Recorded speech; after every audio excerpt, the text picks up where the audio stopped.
Cloudy Sky Cosplay, and this is how to improve your cosplay sewing quickly in simple ways that look really impressive and really help your costumes last longer. So, a little thing about me, I learned how to sew by hand when I was 5 and then machine when I was 12. I've been cosplaying for about 5 years. I compete in craftsmanship competitions, and I've like only taken probably 5 or so sewing classes. I pretty much just like learn from YouTube and by trial and error, which I think is a pretty good way how to learn how to sew, but I definitely need a little bit more technical help. So first off, uh, don't hot glue your seams, or as I mentioned at another time, staple them. It will really just like help with the longevity of your costumes, and you want them to stay together while you're wearing them. And hot glue and fabric don't exactly make a super secure seam. Like it'll be pretty easy to rip, and you don't want your costume ripping at the convention. So, where to start? So, I think sewing is basically just like a giant puzzle with fabric. So, take a look at like a t-shirt and think, how do these pieces fit together and why are they shaped like this? That's basically will help you learn how to read sewing patterns, and it will help with making your own or altering commercial patterns, and also definitely learn how to read the symbols on patterns. So like the arrows are basically which way the fabric has to stretch. That's called the bias. And if you don't like follow that, like it's fine if you're not using stretchable fabric or 4-way usually, but it will definitely alter the fit of the garment. So try to put your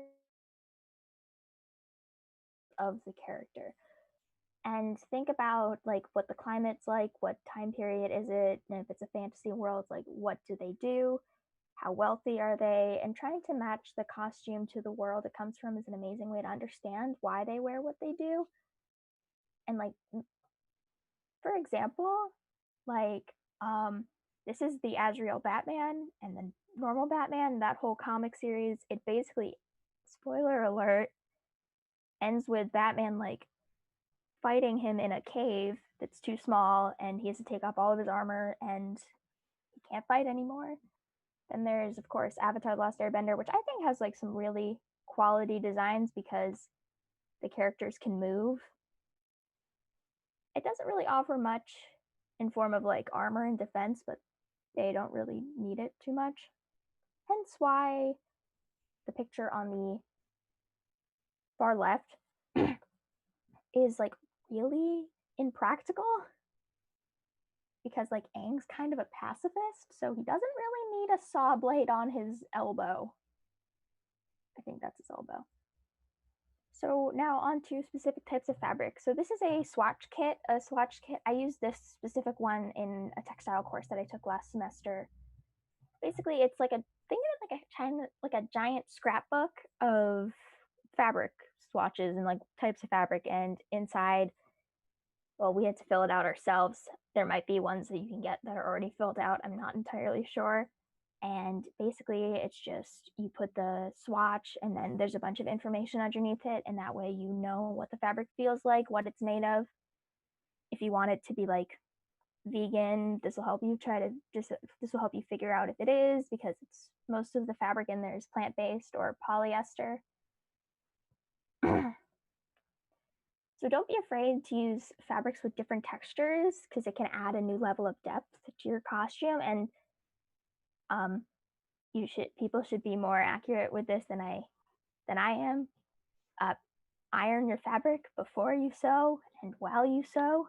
It'll make your life very much easier, because it'll make sure that the pattern pieces line up correctly. I mean, don't iron the fabric if it will melt. So, and then use starch that basically just like kind of acts sort of like an interfacing, but without it, it just gives it a little bit more structure. So follow the grain of the fabric. That's similar to the bias sort of thing. Like it'll stretch along that side.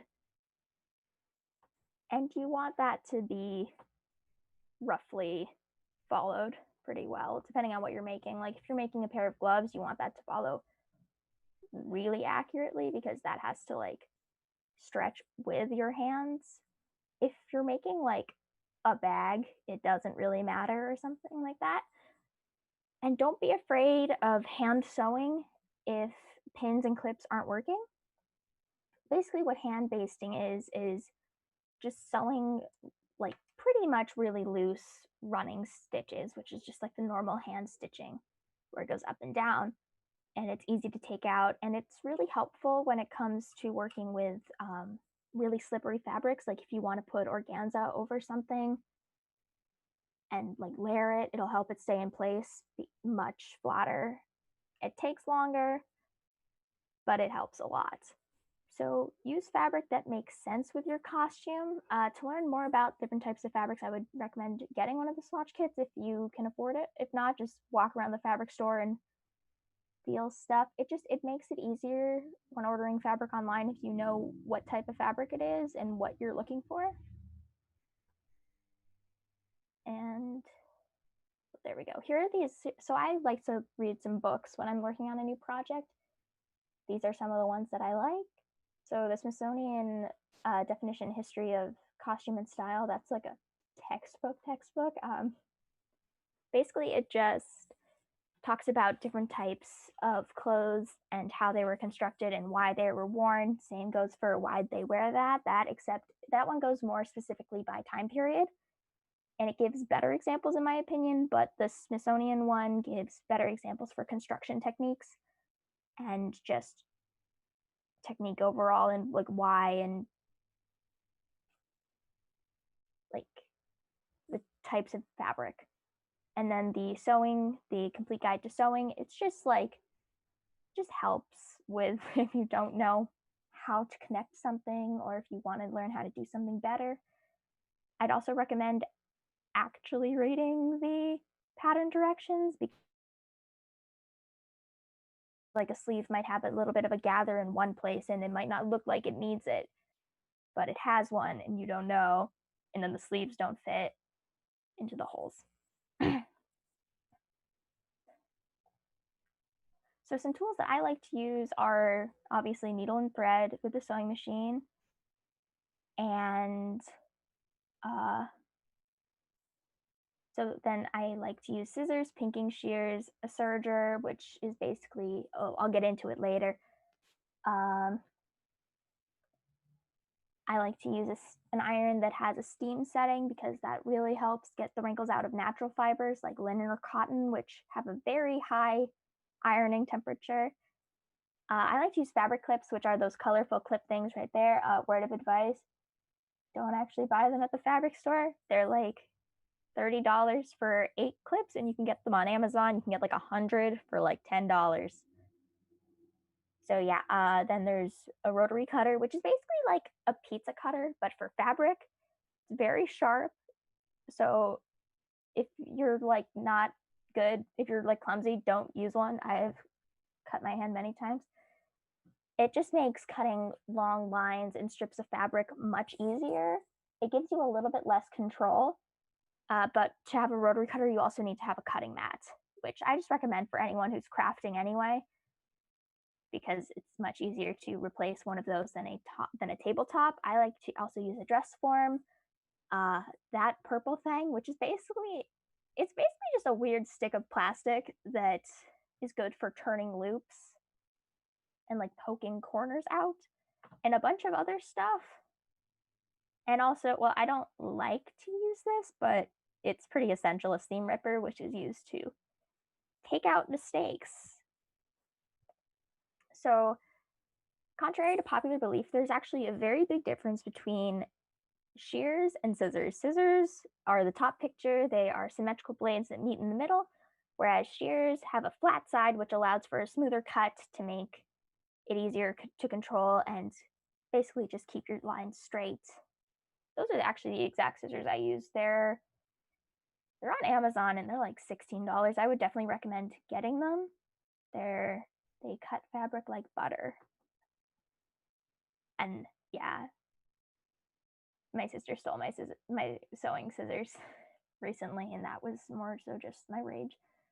So, on to finishing techniques. These are things that people aren't necessarily going to see, but they will make your costumes, they will take them up to the next level because a lot of fabric frays, and when the fabric frays, it's going to make the seams much weaker and more likely to pull apart. And we don't want that. We want our costumes to, or whatever you're making, to stay nice and strong. This will even help with sewing with spandex and stuff. And you don't really need to do it, but if it's going to be stretching, I would definitely recommend doing one of these techniques.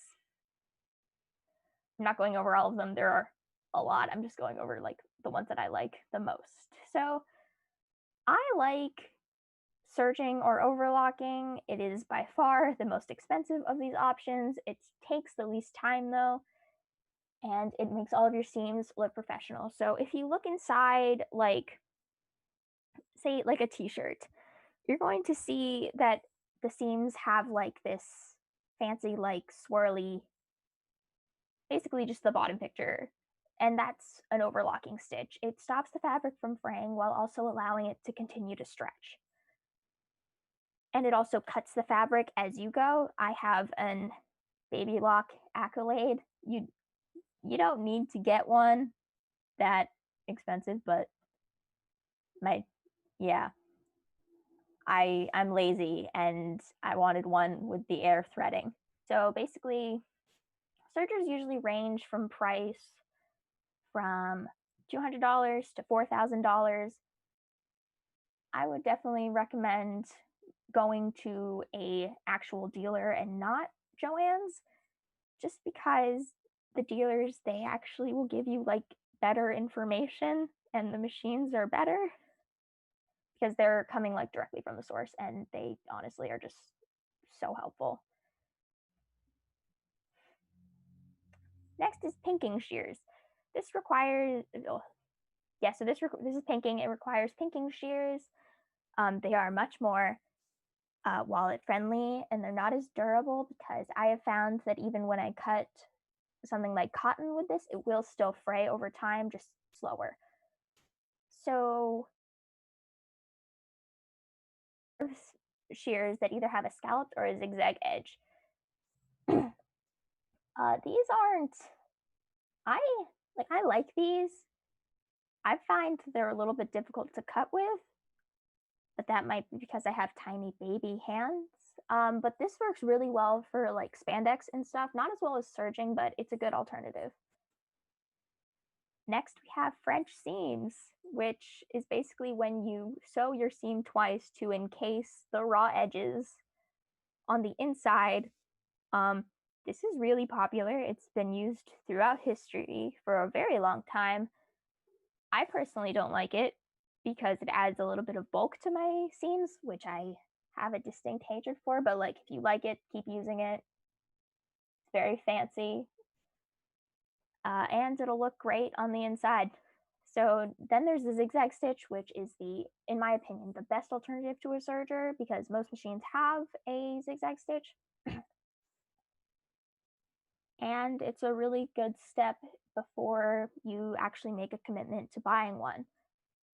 It essentially does the same thing. It stops the fabric from fraying. You definitely have to pay attention a little bit more to make sure it actually goes over the edge and stuff. But yeah, I would definitely recommend trying that out. So now, or there are other. Oh wait, I missed one. So this one takes the longest, but if you want something to hide on the inside, if you don't want this like the lines to come out, say you're sewing on an applique and there's a lot of stray fabric that like leftover fabric, but you can't sew through the actual design. Basically what felling is, it's hand stitching one of the sides of basically it's stitching the raw edges down after folding them in on itself. And it was very popular during the Victorian era. This is definitely the most time consuming, and it's like the most manual labor, I would say, second only to pinking shears because they're just like it's actually cutting it. And it strengthens the seam more than simply hand sewn, which the whip stitch, which it's a whip stitch, is capable of. And yeah, I like to use this. I've used this on my Zelda costume and on a Katara costume that I made. And you can't see. I only like to use this on fabric that's layered so that I sew through the bottom, like the layer that's on the inside, so that you can't see the stitching on the outside. So now we're on to mock-ups. I used to avoid making these because I thought it was a waste of time and it takes just as long as making your actual costume, but it will be worth it if you make your own patterns and even if you don't, because because like people aren't always shaped like how commercial pattern companies design and grade their patterns, so you have to alter it. This is a Yukio costume jacket from like Deadpool 2. This was one of two mock-ups that I made for this. But yeah, definitely use a cheap fabric, but make sure that it's a similar stretch. If you're using like spandex or something, I would definitely recommend. This is just what I do. I go to Joann's and then I buy like if it's on sale, I'll buy like the ugliest color that I won't be tempted to use on an actual costume, so that I have that fabric specifically just for mock-ups or like a really ugly print. This is yeah, and yeah, they take longer, but in the end of the day, it's it's going to make your costume look better. Now we're on to fit, which is the reason why mock-ups are made. So you want your costume to fit. So you should learn how to take your body measurements, and if you need someone to help you, just like ask a friend.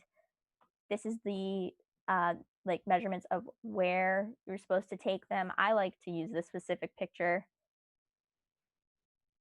and this is really important for knowing how to alter a pattern and how to pretty much just make your costume.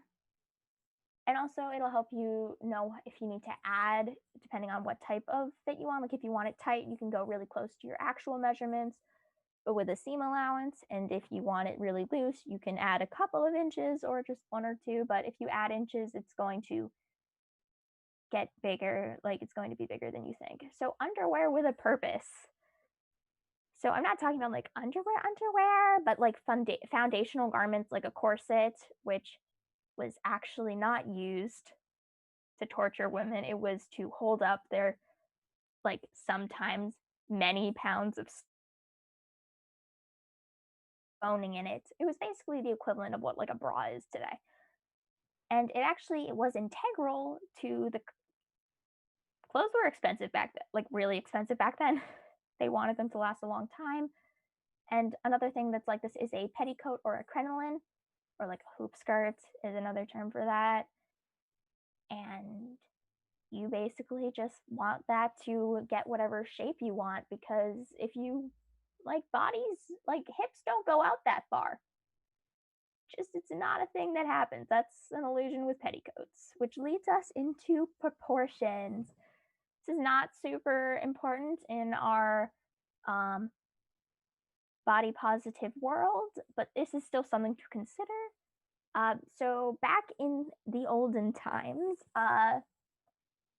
they created the illusion of the ideal body type of the time. Obviously, this one is the really wide hips, and this would give the illusion of also a much smaller waist. And in like the 30s or 40s, yeah, in the 30s, like the 1930s, they would have no, it's the 1830s, like sleeves that like pull your shoulders back so that you have better posture. They would often, it would depend on the era, but definitely the corsets with the big skirts was pretty much popular the entire time. Then they also had things called bum rolls, which enhanced the booty. But yeah, still something to consider if you want to make like a gown of some sort, or pretty much just anything that flares out. You don't want your costume to eat you alive. Unless that's the point. If it's the point, then I guess that works.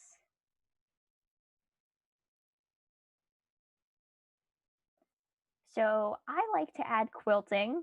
This is the bottom of my Zelda skirt. So it just adds like a really eye-catching detail to your costume. And yeah, so that's 2 layers of the gold fabric, and then inside of it is quilt batting, which I then stitched the design on, and it looked really cool. Didn't show up in pictures, but it looked really cool. If you're gonna do this, definitely get matching fabric if you just want it to be subtle. If you don't want it to be subtle, get like the opposite color, or just black or white if it's black. And then another thing, you like using trim is a great way to hide stitching. Like there's a seam right there, that there's a seam like right in, obviously in between the blue and the gold. You can't see it. Also, there's like a hole that I accidentally made under some of that gold trim while seam ripping some of it out, and you can't see it. So yeah, so experiment with some decorative stitching, like top stitching. So a lot of jeans have top stitching. That's basically the orangish tan color thread right here. It will also help your fabric lay flat, and also learn how to sew by hand because sometimes you just can't sew things like that on a machine. An example of that will come up later. And so the default stitch length on most machines is 2.5 millimeters. This stitch length is actually not great for most apparel sewing because it creates a lot of holes in the fabric. If you're sewing with a fabric that does not self-heal, which means that the holes stay in forever, definitely go with a longer stitch. I would say that 3.5, like between 3.5 and 4 is a really good spot. And next is something that I had to learn about for this panel, which is stitch tension. Most fabrics use a stitch tension of 4. Um, Basically, this is how like tight the how loose the top and bottom threads are. So for perfect, you want it to be even throughout, and then obviously if it's too loose, it's going to be too big on one side, and then maybe too big on one side if it's too tight. I don't touch it ever because I use a lot of the same types of fabric, not gonna lie. But you don't want it too tight because it could break your fabric, and you don't want it too loose because it can tangle your thread inside the machine. And trust me, it is not fun to clean up. So here's an example of some different types, different textures of fabric. This is more of a, so the white on my Katara costume is more of like a, like, it's more of a wide weave, and you can kind of see the spaces in between the threads, whereas the linen, the blue linen, it's more of a solid thing. And then edges, which also don't show up in pictures, which is great because I spent like 3 hours doing it, but you know, I know it's there. So it's a great way to make your costume stand out if you want to accentuate some sort of thing. So by trims, what I mean is the white part, it's a trim that I added to the pattern. Certain trims can be quite pricey, but you can also make your own. Making your own takes a lot of time, but word of advice, buy it online and buy the entire roll unless you just need a little bit, because trust me, you will use more than you think you need. I bought 10 yards of the gold for my Zelda costume, and I ended up using like 30. So yeah. Piping. So the piping is it's the gray that's in between the white and the blue. I made it myself because I was picky and I wanted to be made out of suede. And it's basically just, well, it's faux suede. I took some cording, some cotton like string and cording that was the correct like diameter of how thick I wanted the piping to be, and I just cut out a bunch of strips of the gray suede and I encased it inside, and then I stitched it down. So it's kind of like bias tape. And then I inserted it in and I just stitched it. So now we're on to closures and fasteners. So there's a lot of these, some of them that I had never heard of. So basically, it'll help your costume lay more smoothly. For example, a zipper will pucker more than an eyelet if you want a lace up back. So puckering basically it'll just be like wavy and things like that. And if you're like really technical about it, while the zipper actually might be more stable than the eyelets, depending on what type of fabric you use, it's still like it will still put a strain on your costume. So closures are very tricky. They are seemingly simple, but when it comes down to it, there are challenges and they require a lot of practice. I have found that hand basting zippers, whenever possible, helps, but that's mainly when I use stretchy fabric, like with my superhero costumes. Like for my Harley Quinn costume, I hand basted the zipper in the back because I could not get it even on the machine with pins. It just wasn't happening. So basically, let's think about this. So the bar and ring, they're pretty much it's just like the hook and eye, which works really well for like jewelry and just I like to use hook and eyes for like capes. It's easy to use. They're really convenient. They have them at every craft store pretty much. If it really depends on like what type of garment and how much strain you're going to be putting on it. Like if it's like a belt, I'd recommend a buckle because belt buckles, but I've found that hook and eyes are or like snaps, not like the sew-in snaps, the ones that you need a hammer, those work really great. I use those for Yukio.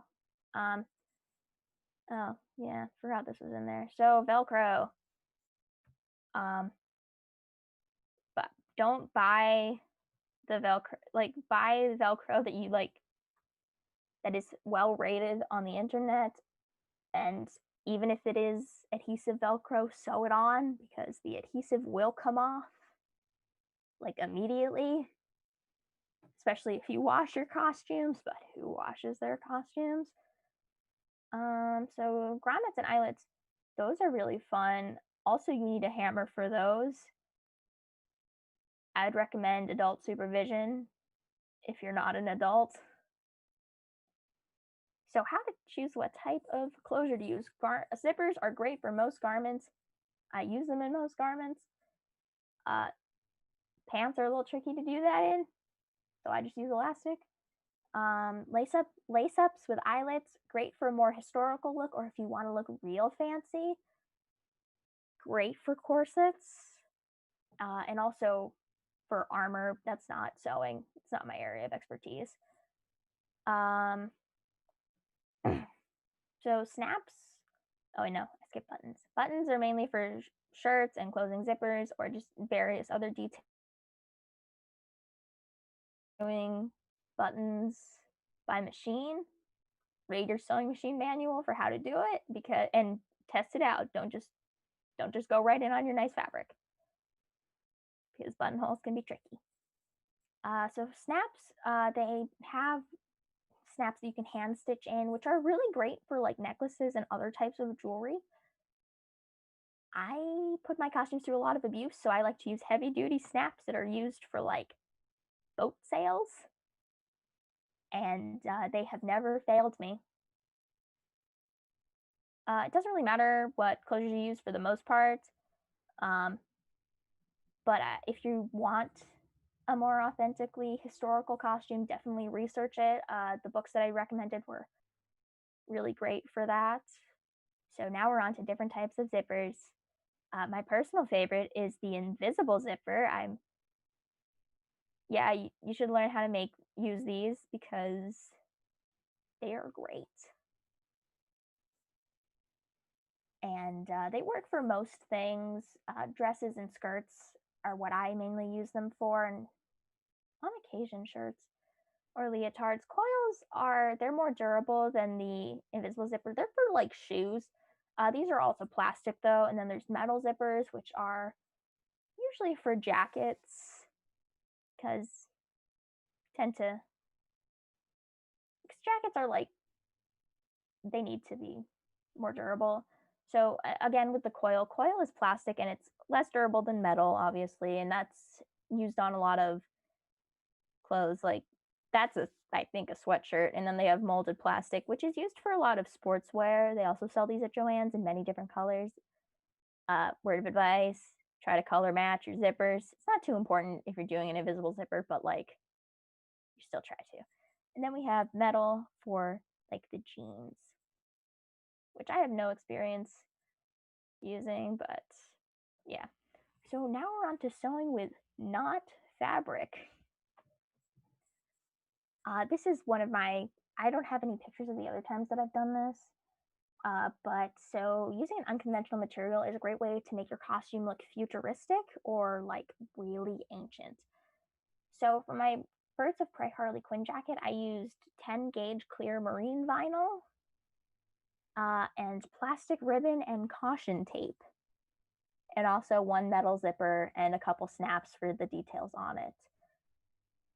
Basically, you can't pin this material, so you have to use pattern weights, or as I like to say, whatever is around me at the time.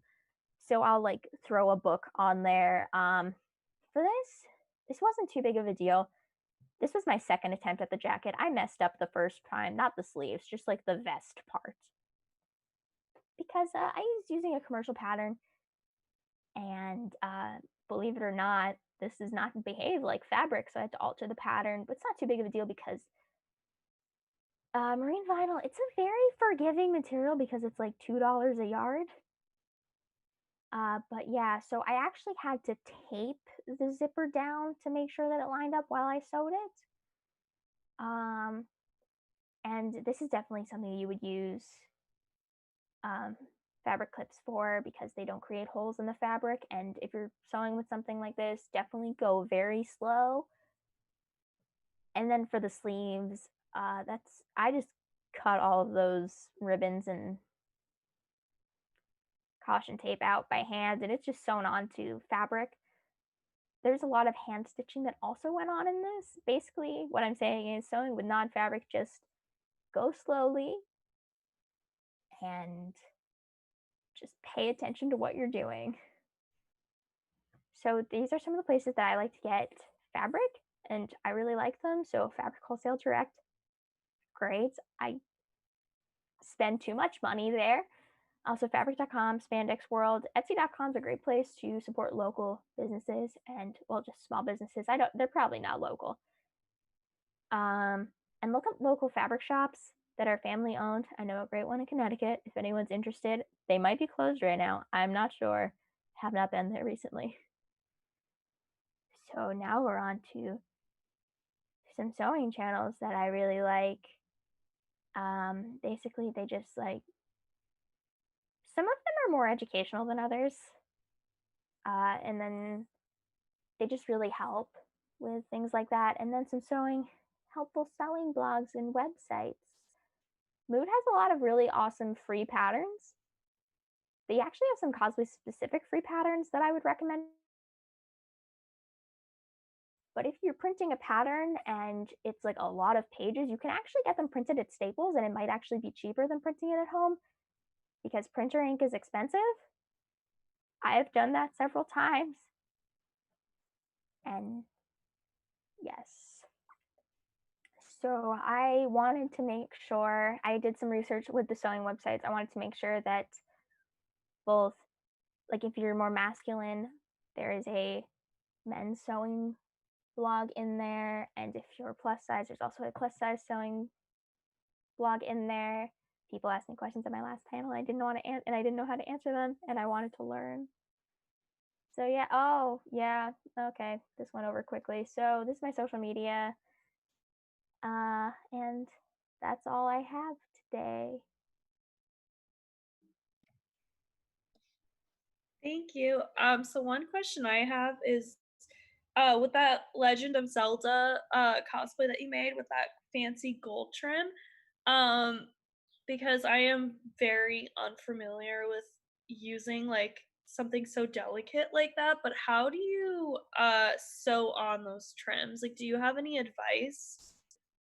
Just because they're so An like insane amount of pretty. pins. Uh, I actually hand stitched them onto the sleeves, but if you look really closely on my Zelda costume, I gave up. I gave up sewing it on the bottom and just used a machine and just matching thread really. So oh, but like metallic thread, like it's not great for hand stitching. It's more of a machine thing and just going okay. really slowly.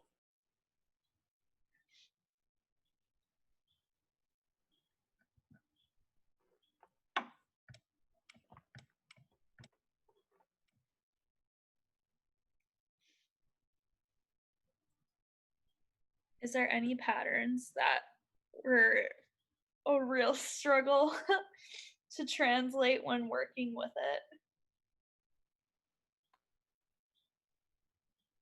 it? Okay, so funny story time. I didn't know how to use sewing patterns when I first started sewing by machine and how when I first started cosplaying. So I just made all of my patterns up until recently. The Harley Quinn jacket pattern that sucked. That was bad. I mean, and if I do use a commercial pattern, I pretty much butcher it to the point where it's not even recognizable anymore. Okay, so I really like using like really simple sewing patterns. Oh wait, no. No, I used a leotard pattern for when I made a Harley Quinn Power Girl costume, and it took me like 4 tries to get all the Ooh, like color matches to line up. yeah, leotards are hard. Well, it's not even that. They were like the leotard part, like making it was easy. It was just like the proportions of like the black to white transitions, not black to white, black to red.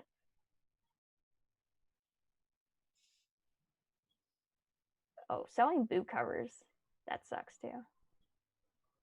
So what do you do when you create your own patterns? Like what is your system for doing I throw fabric on my dress form and then I cut it to the shape that I want. that? Or I'll like make like a base like piece and then I'll cut it up in this. I'll like draw the seam lines where I want them and then I'll cut them from there and then put it back together and then make another mock-up. Just a lot of trial and error really. Yeah, no, I don't use commercial patterns often. My Katara pants, like those, that was a commercial pattern actually. Wait, I skipped one of these. Skipped. Here we go. Yeah. So, Oh, like this was the example. I don't know why I was skipping like 2 slides sometimes. So this is like an example of why you should kind of pay attention to what type of fabric you use. So this is Amazon's version of Katara. It's a satin of some sort, which like you're not gonna wear if you're running from the Fire Nation. And then this was from AliExpress. It is a polyester cotton blend of some sort, which is better, but they didn't have synthetic fabric at that time. And then there's handmade, which is 100% linen, which is a natural fiber. The sleeves are spandex. That's not natural, but that's a technicality. And it just like, I feel like it just like kind of looks better in nature because it's not. Sometimes imperfections in your costumes just like add a sense of realness to them, I think.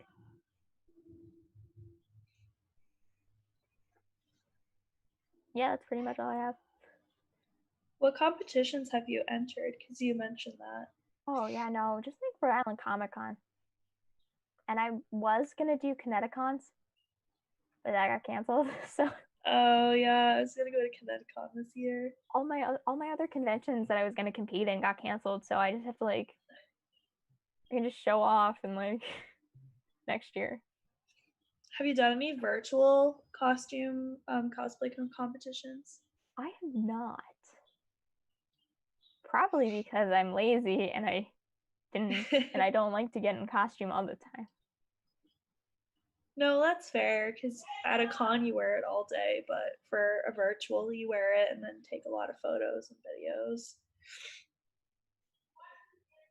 Oh, it looks like the Schuyler sisters from Hamilton. Oh yeah, like the The Victorian underwear. yes. I kept laughing at that. That's all I kept thinking Sort about. of, yeah. I mean, like that's not a corset, that's stays, but yeah, they do wear those in Hamilton.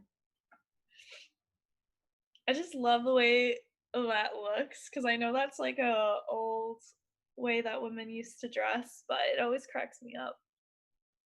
Yeah, no, I think that learning the history of fashion, it helps a lot when making Mhm. it, even if it's like I don't know, like a cat girl in a ball gown, like it's still gonna have to have like if it was like real life, it would still have to have structure to it. Oh, no, And definitely. then there's just like costumes that don't obey the laws of physics at all. And I can't help anyone there because I avoid those costumes.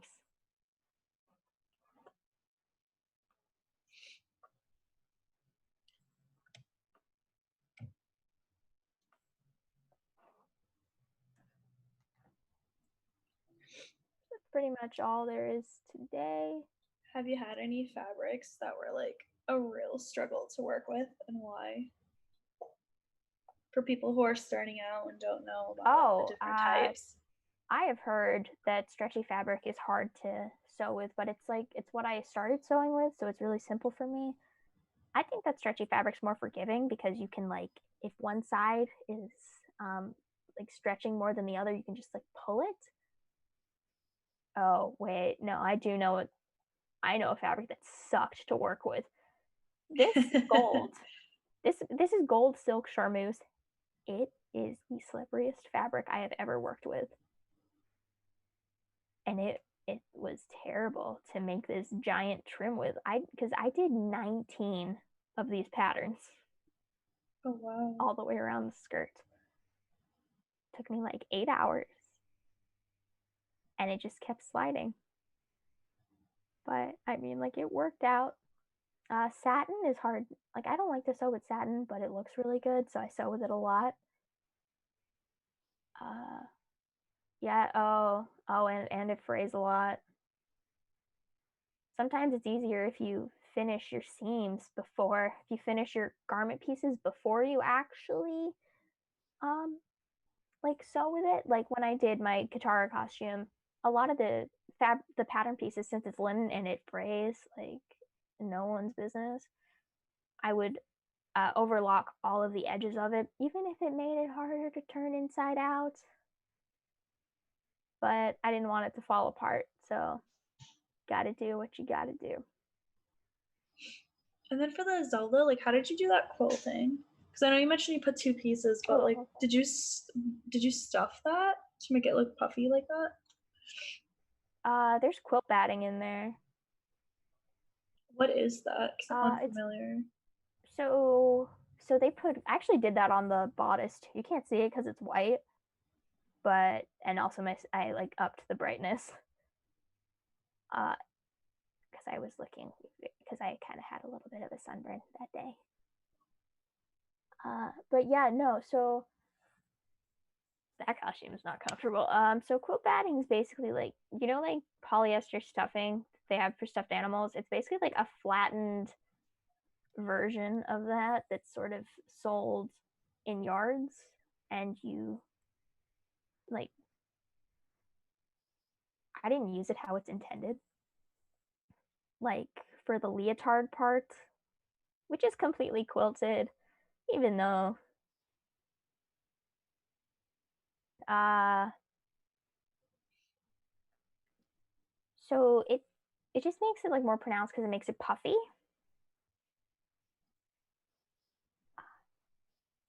Yeah, so it's kind of think of it like a comforter, like how it's puffy Hmm. and stuff.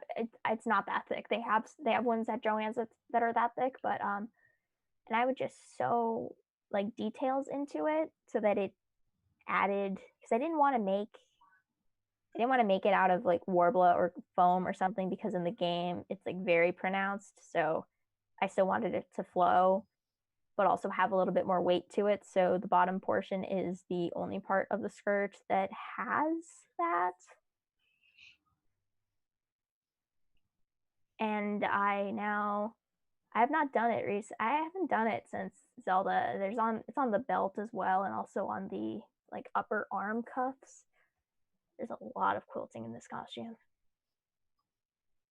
I would not recommend starting with a complicated thing like the leotard. Maybe practicing. I did quilting camps when I was younger, so I kind of know how to work with it. Mhm. Straight lines are a great way to practice. You can also practice, you could recreate this sort of thing by putting like two layers of fleece in between. Have a similar effect. It would be much hotter, but it would still work. It's kind of like a thermal layer. And then, like, another question I have too, because it's like always a little bit of a struggle is when you see a character, what do you do to help translate that character into a cosplay? Because it's always so interesting, like how you mentioned, like that quilting to make it more flowy. So do you do a lot of planning and like touching different fabrics and figuring that out, Oh or do you yeah, just kind of do it along the amount. way? What is your system? I spent like 6 months planning Zelda out before I actually started making it. I like to put a ton of reference pictures into like my iPad on Notability, and then I'll take like the pencil tool and I'll trace around where I think seams are, like on like the art itself, and then I'll move it and be like, okay, this is kind of what I want the shape to be. And then I'll try it out with a mock-up pattern, try the mock-up on a couple times. For the actually, I patterned the tiara too. I patterned that at school. I like took basically a pencil. Yeah, I took a pencil and paper, and then I just sketched out. Actually, I have the pattern in a PDF that I can post somewhere if anyone wants it. And then I held it up to my head and was like, "That's perfect." And I cut it out and made it out of Worbla. The only things that weren't really planned in this costume were the belts. That was like a last minute. That was like a con crunch thing with E6000. I was going to make it out of fabric, but then after the quilting with everything else, I was like, nah, no, no, not happening again. Uh, no, even costumes like Katara, I planned out a lot. I didn't really plan on the detailed stitchings, but then I did it for like 2 inches, and I was like, dang it, looks good. Now I have to do the whole costume so it matches. Yeah, no, actually, I made this costume just like around like these boots. Like I got these online and was like, these are perfect because I can attach armor to them because there's eyelets in the back. Then I didn't do that.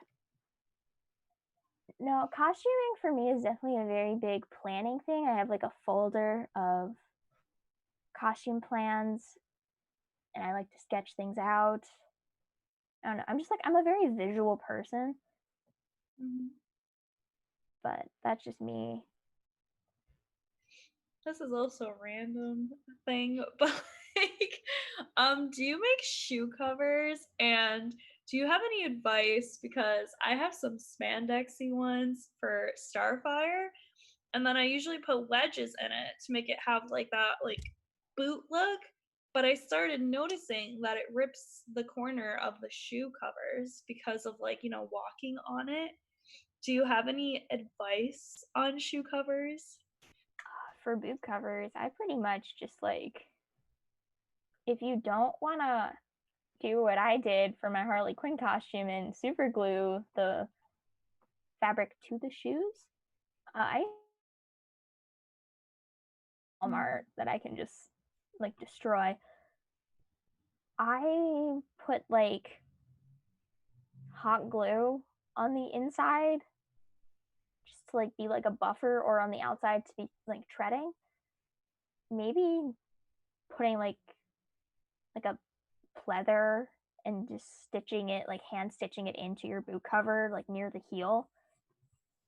That would Mm, probably help, but it's also a heel and it's kind of sharp. yeah. I don't know. I always when I do boot covers, they're always like flats. Yeah, I usually do that too, but then I was trying to use wedges because, like Starfire, her shoes actually have like a heel to it. Like it's like a heel boot. Yeah. I Um, cosplayed Starfire once. sorry. I cosplayed Starfire once. Yeah. Oh, you did? Which one did you do? On the anime, I was like a baby cosplayer. I was like 14 Oh, that's awesome. I have the new 52. Okay, so I have the new 52 with the suit. leotard. No, not that one. The one that's like a crop top. Is that new Oh yeah, 52? no, I do know which one you're talking about. Sorry, I was talking Yes. about Rebirth. Oh, yeah, I know what you're talking about. Rebirth is a good suit. I got that one, but then I have the anime hair because I like that hair better. Like I just love that hairstyle, like the red Teen Titans Starfire hair. So I kind of like fuse them. Mhm. Mostly just because I struggle with the collar, and then I was like, yeah, I'll do this one, and it's like a long sleeve.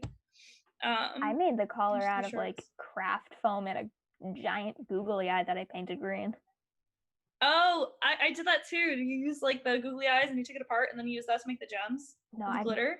I didn't even take it apart. I just like painted the Oh, outside of it green. Like I was like beginner. oh, that's how I made my gems. It used to light up, but it was because it was stretchy fabric, it kept pulling on the wiring. So that made it like really difficult to keep like the battery and the circuit connected. And so it was hard for me to always fix it, especially when it's tight.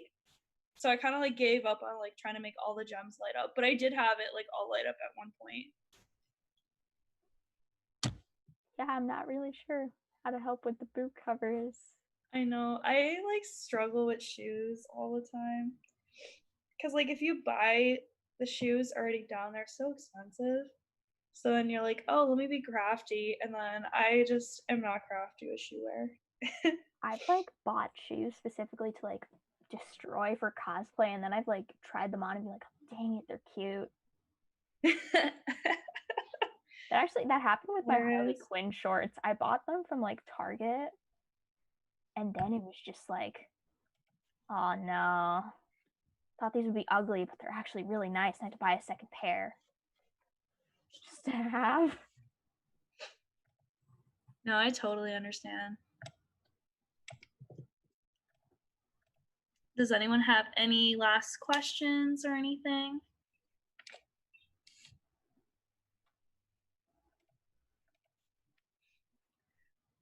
Well, thank you for the panel, Cloudy Sky. Anytime. Thank you so much. Okay, so for everyone joining us in about 3 minutes, we'll start the next panel. But thank you, Cloudy Sky. I also sent you a present that I forgot to give you a while ago. Okay. On Facebook. I don't have Facebook on my computer, so I'll check that out. Enjoy the next panel, everyone. I have Thank you. mow the lawn. Mow the lawn. Yes. Oh man, that's hilarious. Okay, so we're gonna start the next panel in 3 minutes for everyone who's joining. And that panel is Decolonizing Mental Health and Art and Coping Strategies for Creative Burnout. So stay tight. I know one of the panelists is here and I made you co-host, so feel free to test out your camera and your audio or anything like that.